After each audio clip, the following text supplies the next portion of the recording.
What is up, guys? It is Manny. Welcome back to another video. Welcome if you're new. Today I will be telling you all about how I go from pre-lecture to midterm in my college courses. So there's a little procedure that's like basically the same for every course. It will obviously vary depending on the time that I have in that week. Stuff like that. There's honestly not much to say, but this is what I do to study for every single midterm in college. So let's get started.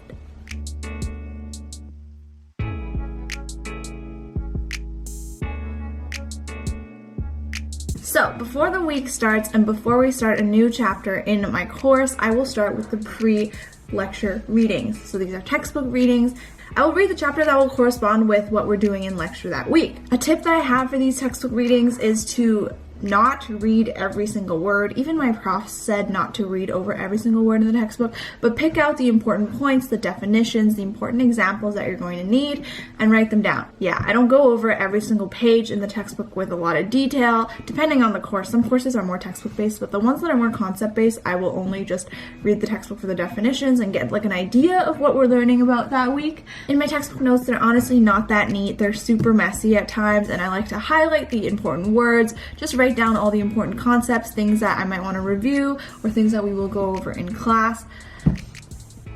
Though that's the gist of textbook readings. It's honestly not that hard. You just gotta read the textbook. A lot of people skip this part. They just think it's not worth the time, but I know I have a lot of courses that have questions straight from the textbook and they don't get covered in lecture. So it's really important to do that part of the learning as well, just because there's a lot of stuff that the profs don't go over that is in the textbook that they don't do in lecture. So my second part of studying is actually going to class. This is self-explanatory. Just show up to class, don't skip. Honestly, there's a lot of participation that goes into class that might help you, and then participation points as well. When I'm doing my lecture notes, sometimes the profs will provide slides beforehand and sometimes they don't. For the classes that do provide slides beforehand, I will write literally on the slides with my iPad and just write down things that aren't on the slides that the prof talks about, maybe some extra details or examples. And for classes that don't have slides beforehand and they post them afterwards, I will start a blank note and basically just write down things that are not on the lecture slides. I think that one of the biggest struggles that people go through is that they feel like they are always rushed because they are writing everything down. They're writing what's on the slide and what the prof is saying and just everything. And honestly, you just don't have time to do that. So what I've learned this year that is super important is just to write down what the prof says that's not on the slide. So if there's like a definition, don't write it down because you'll get the slides after. But maybe if the prof talks about an example or goes into a little more depth about something on the slide that isn't written there, write it down. Write it in whatever way that'll make you understand it. Honestly, my lecture notes are super messy as well, but I'll have shorthands and short forms and stuff like that, just so I can understand what I write. Then after lecture, at the end of the week, I try to do this most weeks. I honestly haven't been really good at it recently just because I've been super busy with midterms and stuff.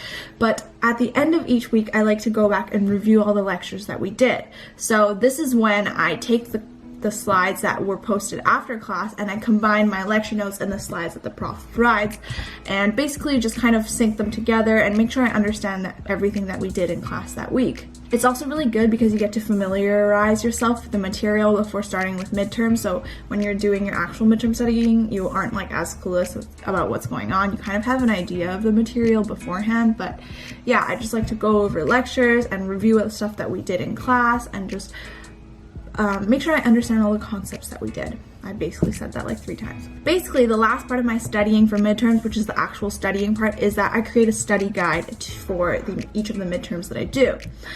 Usually I will use the learning outcomes provided by the prof to make my study guide and to structure the information that I need to know. And I will combine textbook, lecture, and all the notes that I have on the topic into one study guide. This makes it a lot easier because all your information is consolidated in one place. And for me, I learn through writing and repetition, so it gets me thinking about the material again. I also write down all of the examples because one of my courses this semester is super example based for some reason. But yeah, it's good to know those and basically just study more.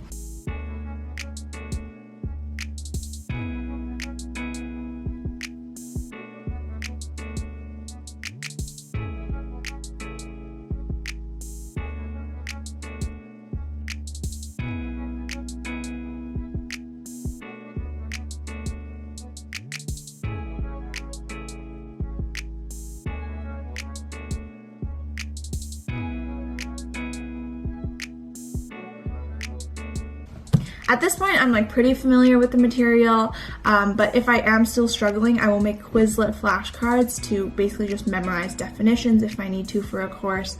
Those are super helpful, but it's nice to vary your flashcards up because I've noticed for me personally that when I use flashcards, I honestly memorize what the flashcards look like and not the actual definition themselves. I'm a very visual person, so I will literally just memorize what the flashcards look like and not what the term means, and that's really bad because then you're just relying on not your understanding of the knowledge.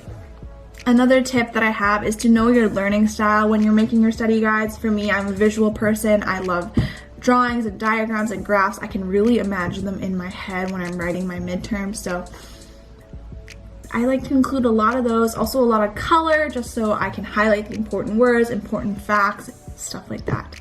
I think that's about it for my video about studying for midterms and stuff like that in college. If you have any more questions, let me know down below. I forgot to mention that I like to start studying for midterms a week in advance if I can, just because I don't like to cram things at all, but yeah. So give yourself time to study. It's like honestly the biggest thing. But yeah, that's it for this video. If you enjoyed, please give it a thumbs up. I will see you next week. Bye! Waking up in the